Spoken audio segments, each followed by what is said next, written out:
I wish it were so easy. Your Holiness, as you know, in addition to being active in Mind and Life, and now the president of Mind and Life, for over 30 years, I've been a teacher as well as a researcher, working with students roughly between the ages of, say, 17 or 18 and 23, 24, so young adults. And so I have been concerned as to how we can best care for their education. I think it's probably important to remember something about the history of such education. You know, in the West, in the Christian West, until around 1200 to 1300, all of the education took place in the monasteries and in the cathedral schools, the schools that were attached to the great cathedrals of Europe. They taught the traditions of religious scholarship as it was practiced in the West. Then about the 12th century, between 1100 and 1300, a whole new stream came into the Latin West, which was Greek philosophy, which had been more or less lost, especially the scientific aspects had been more or less lost to the West. It came almost like we were coming here, a kind of new science, a new challenge. There was no creator God. There was an emphasis on rational thought. There was an emphasis on observation, not yet experimentation, but early science. And the church, for a few hundred years, did not know what to do with this new philosophy of nature, this new way of studying that was represented by Plato, Aristotle, and the great Greek philosophers. You saw how Galileo, a few hundred years later, was tried for his science. He was living in that tradition of the new science which began around 1200. There's a beautiful story of the students in Paris who wanted to learn about the Greek philosophy. The professors also wanted to teach what they were reading in the new Greek philosophy, but the church in those days forbade that. It was not part of the standard curriculum. And so what they did, the students and the professors, they went into the streets outside of the schools, and they put straw down in the street, and they sat and taught and learned outside of the cathedral schools. They were so passionate in their interests in finding a way to bring this new challenge, this new understanding into the old forms that they had. In some ways, I think we should imagine that the straw is under our feet, but now at your invitation, not outside of the monastery, but inside the monastery, which is, I think, much wiser and more future-seeing, seeing into the future. One of the things which I think sometimes we skip over. No. Number 4. We need number 4 to be switched on. 1, 2, 3. Thank you. Scientific technology is not always fail-safe, right?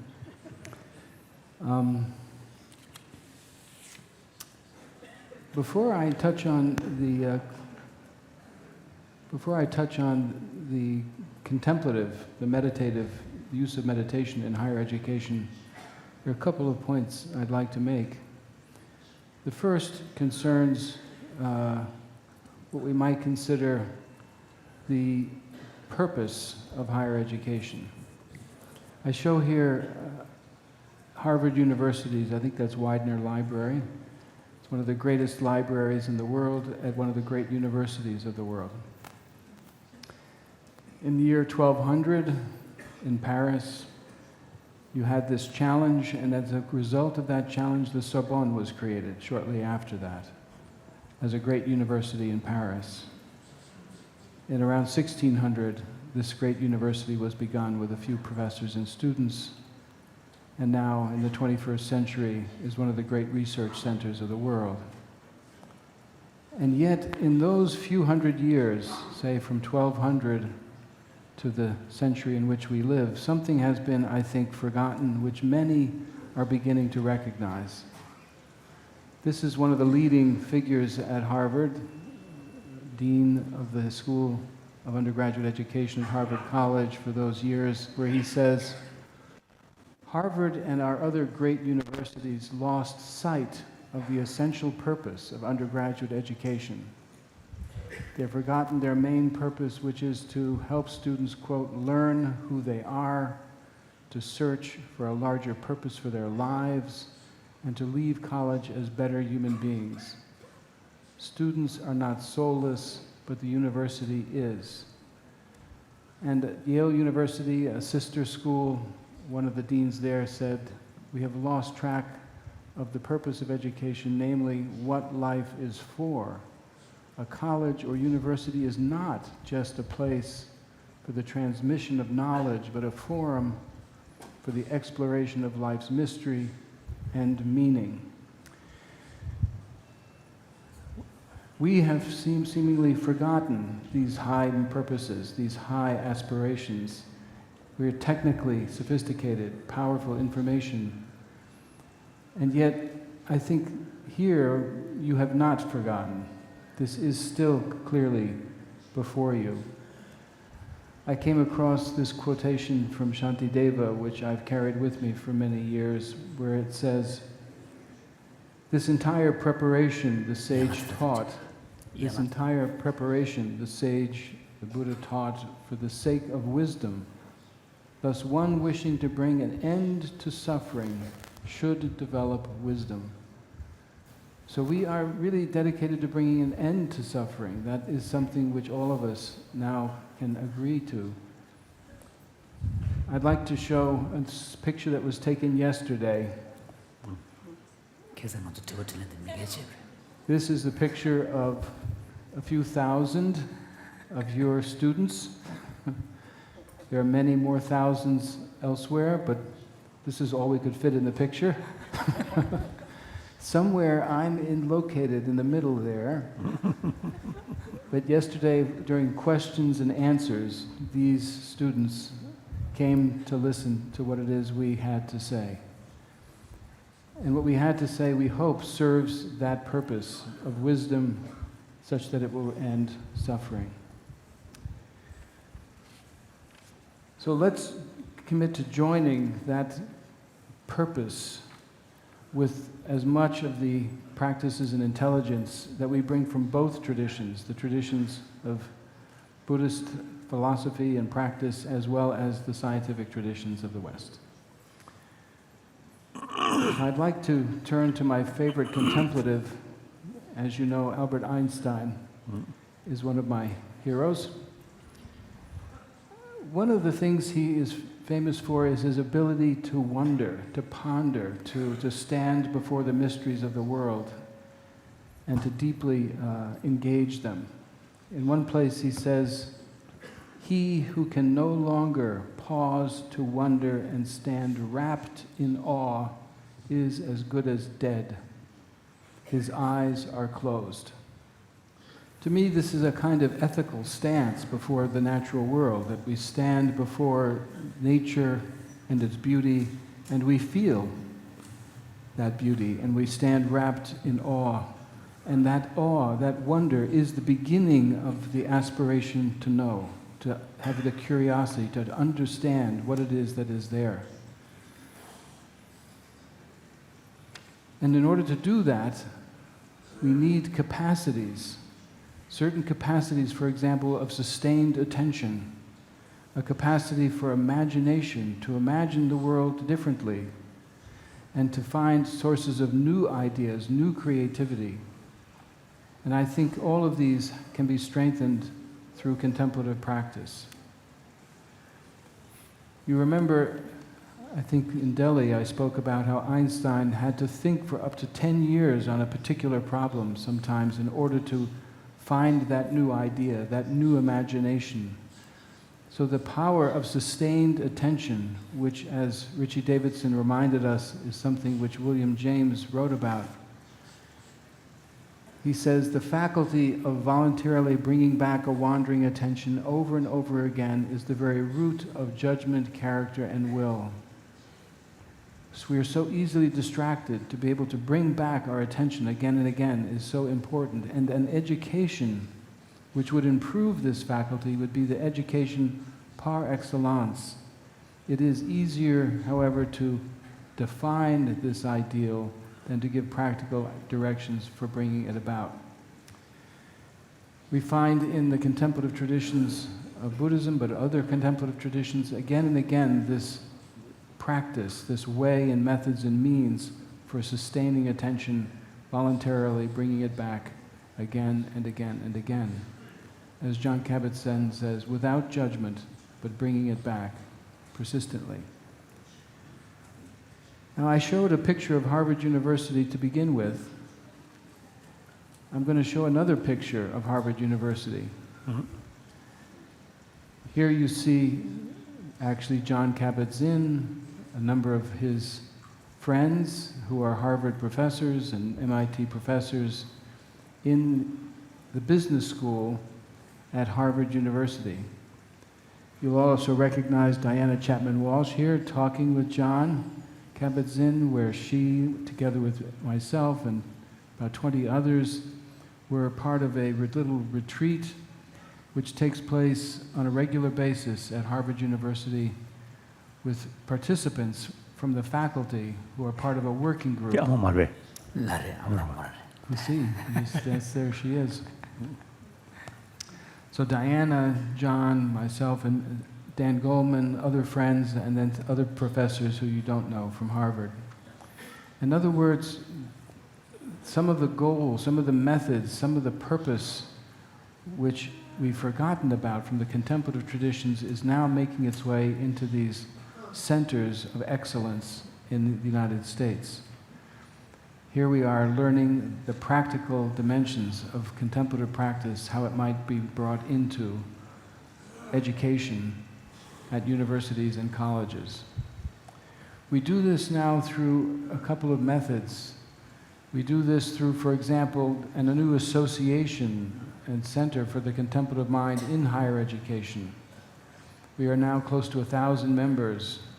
There are a few thousand other professors at universities and colleges around the world who are also exploring how to bring meditation properly in a secular setting on a scientific foundation into higher education. I'd like to give just a couple of examples of some of the explorations that are going on. There's a practice which we call beholding.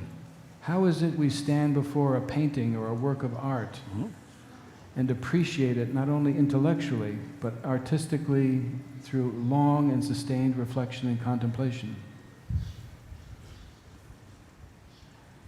There's a professor of economics and a colleague of mine who makes use of these so-called game theoretical exercises, these monetary games where you give out a certain amount of resources and money according to certain rules, and this tells you about the nature of the human being and their engagement with their fellow human beings around money. But what one finds is that those games come to different outcomes depending upon whether or not contemplative practice, loving kindness, for example, exercises have been done or not. This is something which Tanya Singer and Richie are researching in much more detail. But I feel confident that as that research develops, it will find its application more and more in the classroom. We'll be able to make use of these practices in ways that have the scientific foundations that are being discovered for them today. Now, I, in my own teaching, have for now perhaps 10 years made use of these sorts of practices over and over again, and I've come to a certain kind of set of design principles of what I think of, just to give Your Holiness a kind of picture of what goes through my mind when I'm about to teach a class using meditation. My first question is, who am I teaching? Are they young? Are they old? Do they know meditation or not? What is the topic that I'm going to be teaching? What is the content of that course? Then, what am I trying to achieve? Am I trying to achieve simply attention? Is that my exercise? Or is it a new content, in which case I might use an analytic meditation, such as Your Holiness often recommends, to take this difficult concept and first work with it analytically, and then let it settle and abide. So in one case, it's simply the power of attention. In another case, it's a new concept. And then you can see in physics, there are difficult concepts. How is it I engage the students such that they analytically work with that concept and then let it settle? So I then decide on my pedagogical intent, and according to that pedagogical intent or aim, I then develop the practice as I just described to you. It's very important to give, I think, students also a rationale. These are unusual methods of instruction. It's not simply a standard lecture, and so they need to know why these methods are valuable. The instructions need to be clear, the students need to be able to ask questions, and then to lead them gently without forcing. Often I say you're always free in these moments. And then having done the process and practiced, then to give them a chance to write down what it is they observed, to talk with each other and to me about what it is they've discovered. What I have found to be, at least for myself, valuable about the contemplative pedagogy is that it does seem to support the development of attention, emotional balance, and certain other qualities of consciousness which are good for all students. Every student is a better student if they can be more attentive, more emotionally stable and balanced in their inner life. In addition, something which is not often talked about is that this is actually a way of understanding and researching. For example, in analytic meditation, one comes to know something which one did not really understand before.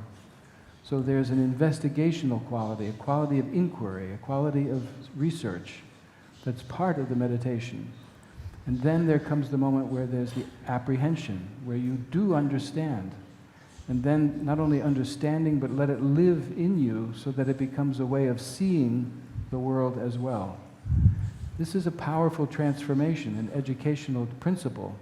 It's more than simply information, but true understanding, and then letting it settle to a real transformation of the whole view we have of the world around us and ourselves. We can also cultivate the qualities of empathy, altruism, and compassion. This is something we're going to hear about a little more later from James Doty, and Tunchen Jimpa has worked on that same project as well. Emory also has an important project with regards to cultivation of compassion. So we know that these qualities, which are so important for life, can also become part of our education. Now, this is not really part of education.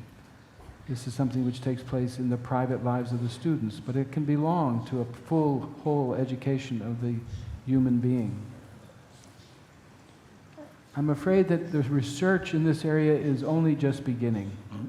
There are thousands of people, professors, doing this kind of exploration, these kinds of attempts, but we do not yet have really truly systematic studies, either at the university level, and maybe a little more is happening at the earlier level. But this is important. We have good studies on attention, emotional balance, but we don't have studies really of the effects on outcomes studies in higher education. So this is a need for the future. So just to remind us that there are these various associations and activities that support higher education, a network of thousands of professors who are meeting in conferences. Some are research institutes like the one Mind and Life runs, but also there are others which are strictly focused on education. retreats for professors. Professors come together, fellowships that allow them to do new kinds of courses and innovations, newsletters, and so on. There are many resources that take place. A conference, for example, with John Kabat-Zinn and Dan Goleman. Many of them are now giving papers describing their own successful applications, sharing those details with each other, and going on retreats so that they can learn to practice for themselves what they will then teach later on. This is all concerning higher education. This is the work I have been doing for nearly 15 years now, I'd say, with colleagues, first a handful and now increasing numbers coming together in this, I think, important innovation. But parallel with the work going on in universities, you also are finding equally energetic application in the K-12, which means the early childhood through the 12th grade. This raises a whole set of ethical questions, because the adults that I'm educating, although they're young, they are mature, they can make up their own minds. These children really are being cared for by their parents, and so the uses of these practices must be very carefully done, secular in character, and supported by good research wherever possible. But what one does find is that indeed there are individuals who are applying these methods to cultivate attention, to elicit pro-social behavior, and now we could say you're charged to us concerning secular ethics. I don't have time to talk about the dozens of programs that are going on, but I'll pick just one by Kimberly Schonert-Reichel, who has developed something she calls a mindfulness education program, which makes use of these three areas of mindful awareness, social and emotional learning, which has got quite a lot of research behind it, and the area of positive psychology. These three are a set of related areas of now educational innovation that she is studying as a researcher. Here's a little example. How is it you introduce attention training to a really small children? At least in the West, especially in a secular setting, a public school setting, it has to be done in a careful way. Here the children are outside, they're listening to the sound of insects and the sound of birds, distant noise of traffic, and they realize they must become quiet, very quiet inside in order to hear on the outside. So it's almost a natural exercise. It's not so much a constructed adult exercise, but something which the child will naturally be able to do. There are several such exercises which are modifications of mindfulness practices or other attention practices, well-wishing practices that allow the child in a suitable way to undertake some kind of contemplative training. What do the children say? Rather than quote lots of bar graphs and charts, I think I'll just read a couple of these statements by 10 or 11-year-olds.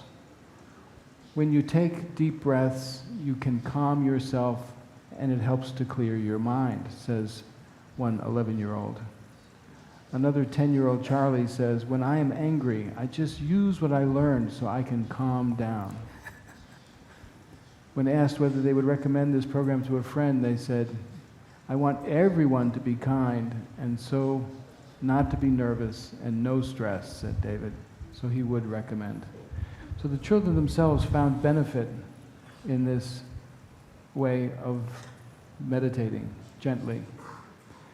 There's also a U.S. congressman, this is our government. Tim Ryan has written a book called A Mindful Nation, where he speaks about, in his view, the power and importance of contemplative practices for the whole public setting.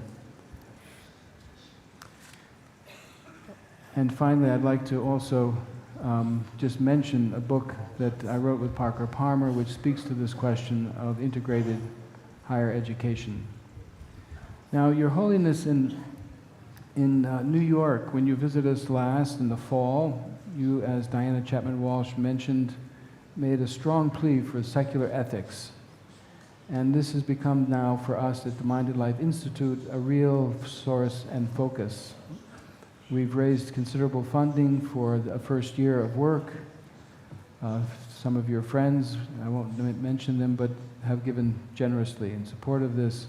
And so when we come back in February, after leaving here, we'll be going back, Richie Davidson, I, Tujin Jimpa, and about 25 others will come together as research scientists, master educators. We will come together to look exactly at this question of secular education and the introduction of ethics, of compassion and kindness, generosity, and these sorts of virtues. We're going to be doing this, we hope, over the next several years. This year is basically a planning year to develop a full program. So in addition, I would say, to the three areas that were part of Kimberly's area of mindfulness education program, I really feel there needs to be a strong component, a strong representation by secular ethics. I want to present a quotation about this that from Your Holiness, seeking a secular ethics. What we need today is an approach to ethics which makes no recourse to religion and can be equally acceptable to those with faith and without faith, a secular ethics. How is it we develop the innate qualities of generosity and compassion, altruism throughout life? Here I show a picture of Socrates, one of the great exemplars in the West of a man who lived relentlessly an ethical life and sought to teach his students to do likewise. You should know, of course, that Socrates was condemned to death for teaching this. It was considered to be a corruption of the youth of Athens, to have them ask questions, to have them really inquire deeply, and to challenge their tradition. It seems like I keep bringing these sad stories. You know, Galileo on trial, Socrates on trial. But it's, when one takes these questions up, they don't always immediately find a warm response, because one is taking up important but difficult and challenging themes. So one has to have courage. Mother Teresa is an example of the kind of compassion and altruism we seek to cultivate in our students. We need to not only speak about it, but to cultivate, to inform and develop our character so that we embody in ourselves that which we wish to see in the world. I think of Mahatma Gandhi's phrase, to be the change you want to see in the world. But how is it that we can see and become that change we want to see in the world? Is there a curriculum and pedagogy for secular ethics? And can that curriculum and pedagogy be grounded, well-grounded, so that early childhood and social perceptions which we can now study in the laboratory, in the infant cognition laboratories, show what we all feel must be the case, that the human being is at root good, has these capacities for altruism and compassion. How do we cultivate what is given, receive them, train them, and so forth? You know, we now have studies which show that children prefer to give than to receive. There's evidence for the innate generosity and compassion. So what's called for today is really a curriculum and pedagogy that will build on what it is that's innate in human beings. And so I'd like to conclude by saying we stand before, I think, a great opportunity, an opportunity to develop what are age-appropriate practices, that we do not treat the small child like an older adult, but that we find ways at each stage of the human being's life to cultivate and support their development, especially the development of those virtues which we hold to be the highest.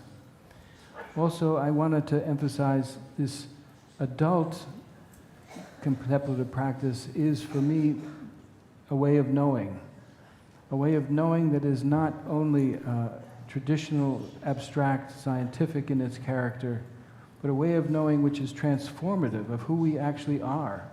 so that our view and the way we see the world is compassionate.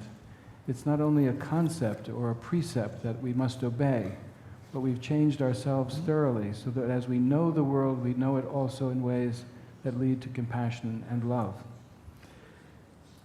Then I feel that these two great streams of wisdom and love or compassion can come together. We will not have forgotten our purpose. We will, in fact, have found our purpose for Western education as well as for the monastic educations and universities. So in this way, I celebrate this meeting and hope that the applications of which we've been talking find their way fully into education as well as the clinical settings. Thank you, Your Holiness. Wonderful. Thank you. Thank you so much, Arthur. Well, we will move, unless, would you like to ask questions, or you're fine if we move on, Your Holiness? Fine to move on. Good. All right, then next we hear from Geshe Samton, someone you know very well, who will take up, in some ways, the same topic of higher education and education and ethics. Yeah, from a Buddhist perspective, the question of how we can provide an education that will transform students, their values, their ethics. A term we use in the West is character. And this is something Geshe La has thought about a great deal. As you know, he's Vice Chancellor of the Central University of Tibetan Studies in Sarnath, Varanasi. And he has put aside his own scholarship, which he deeply loves, I know, because he and I have had some time together, to do this administrative work. And we've talked about both the sacrifices and the rewards of putting aside one's personal scholarly work in order to lead an institution. And he has clearly done it with great distinction. So we salute you, Geshe La. The floor is yours. Your Holiness, Shajan Chujanambangi, the abbots and ex-abbots, the reincarnated lamas, the members of the Sangha, Professor Diana, and the distinguished scientists and scholars and friends. It is always most challenging to speak in front of His Holiness. And I always feel myself taking a test when I speak, make presentation in front I of think His all Holiness. those, the Tibetan side speaker, including me too, they always say in front of me, you see, they find some difficulties. So that indicates I'm something dictator. Actually not. I think you should observe. Secular ethics and understanding of reality. The education of secular ethics, the meaning of education, as we have in modern world, is confined to dissemination of information and specializations in certain external fields. Whereas in Indian system and in Tibetan system, the education means shiksha, and in Tibetan labha, which means it has a connotation of transformation, transformative measures. But unfortunately, in modern India, even though they retain the term shiksha, the content is very much lost, as it used to have in the past. So it is more or less similar, equivalent to education in the modern world. So people realize that the modern education system has failed to educate people in a holistic way by providing both intellectual and moral trainings. It is strongly felt that there is urgent requirement of education to develop good heart. the secular ethics proposed by His Holiness the Dalai Lama is certainly a great idea to solve the global crisis of morality, given the fact that the modern society is multi-religious, a big portion of society is non-believers. There is a sizable portion of society which, although subscribes to a religion, is not happy with the belief systems of the ethics provided in there. Because when we meet many people, they say that although I belong to this particular religious system, I'm not satisfied, and it is not convincing that the ethical advices and the systems it has is not that much convincing and promising. So,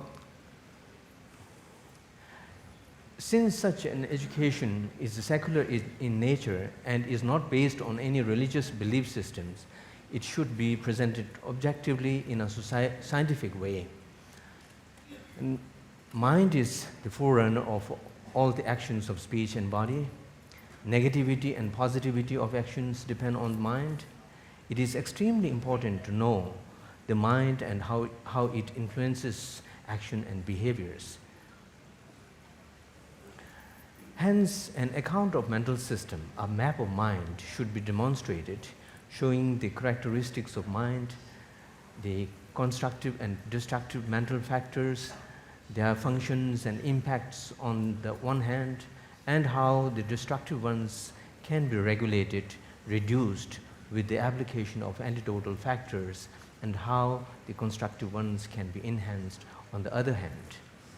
Many are not aware of this fact, and many have misconceptions about them, because we can see that in our common world, many people are not even aware of these different mental factors and how mind functions.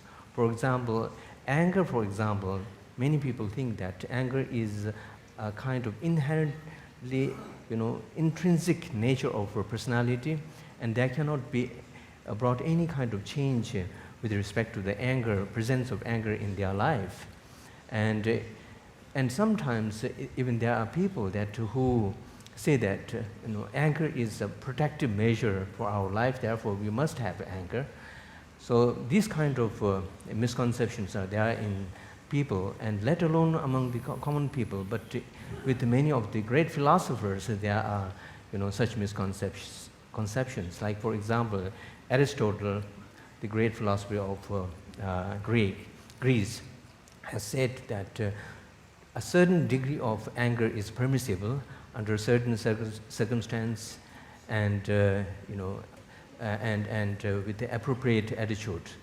And also the Stoics have said that let alone the negative emotions, but every kind of emotion is to be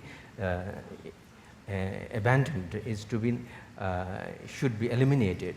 So there are Stoics believe that even the positive emotions cause suffering, therefore every kind of emotion should be eliminated.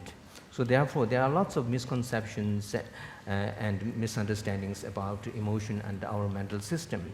So therefore this kind of a map of mind should be demonstrated so that they can understand how mind functions, how the positive mind functions, what are the natures of the positive mind and what are the natures of negative mind, how they can be reduced, and is there any kind of way of developing antidotal factors with the help of which the negative mental factors and negative mental forces can be reduced and finally be eliminated. The scientific findings through the neurological researches about the indications of constructive and destructive mental factors on the brain and their implications on behavior would certainly be convincing to demonstrate the fact that the emotions can be regulated. So we have heard about these for the last 3 days. We have been hearing about the physics and then neuroscience, and yesterday we heard about the consciousness. And today with Professor Arthur and Professor Sona, they have presented about the science of clinical application of contemplative practice and the contemplative pedagogy as the heart of the heart of education. So I think it is unimaginable in the past. Maybe we can say that about 2 decades from now, the scientists doing researches on these kind of things, and the leading brain scientists doing research on the mind and mental episodes or the mental factors, and how they can be manipulated, or how they can be reduced, the negative mental factors can be reduced, and what are the negative impacts of these negative forces in our life and in our body and health, and how the positive can be promoted and can be cultivated further, which has positive implications on our health and life. So these are not imaginable quite some time back, but this is wonderful to see that now the scientists, some of the leading scientists, and in many of the fields of the